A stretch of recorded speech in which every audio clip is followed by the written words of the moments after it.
number 693. Clawitzer, the Howitzer Pokémon. Its right arm is packed with meat. When its pincer falls off, it's exported to be used as a cooking ingredient.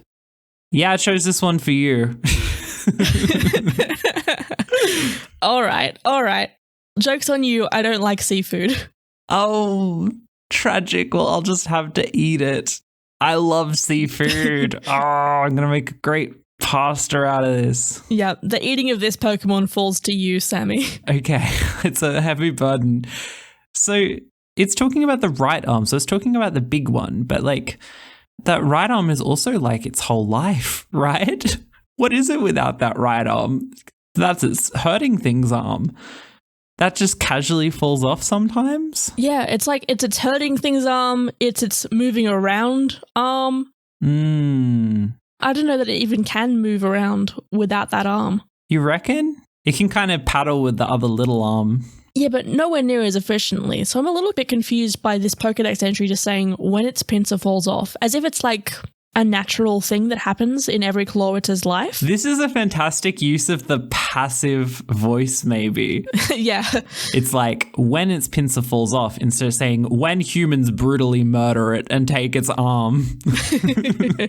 When its pincer is cut off and then as a result falls. So what are you thinking here? Do you have any thoughts for this Pokemon? My main thought is that it looks like a motorcycle sidecar. Like it really does look like its actual body is just sort of hitching a ride almost. Yeah. It looks like it's another Pokemon, a much smaller Pokemon. It's like Marty McFly hanging on the back of the car. It's skitchin'. And I think my word supports this, actually. My word for this Pokemon is Claw Tanner. What does that mean? So we'll see the giant claw that this Pokemon has. Mm-hmm. Hanging from the claw are antennae. Now, I did some research. So Clawitzer is based on the pistol shrimp. It's a cool animal, whatever. Someone did a comic about it. You can go look it up. It's like the oatmeal or something. You'll find it. You'll learn about pistol shrimp. Great. That's not my job. My job is to point out that pistol shrimp do not have antennae attached to their big claw. I don't think any animal has antennae attached to appendages because the antenna are a sensory organ that sort of needs to connect with the brain in a fairly proximal way. So you would never have antenna on an arm. So I think there is a fair argument to say that the brain is in the pincer. I don't see why the claw would have antenna otherwise. I completely see what you mean. That is a valid point.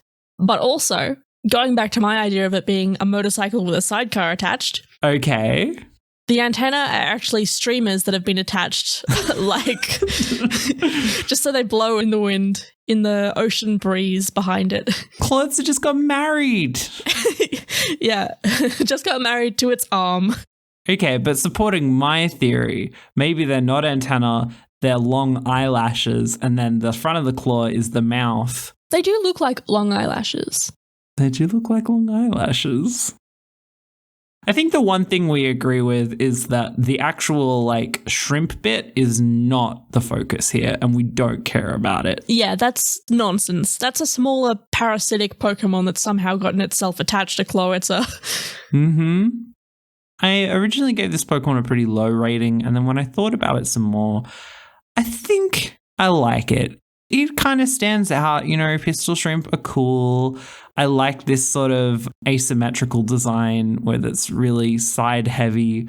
There's a flow to the whole thing, and I like the color scheme. So with that in mind, I'm going to give Clawitzer a 3.5 out of 5. You know, I don't like Clawitzer, but I don't particularly dislike Clawitzer either, which is why I'm going to give it 2.5 stars out of 5. Which brings us to a total of 6 out of 10 for Clawitzer. Next!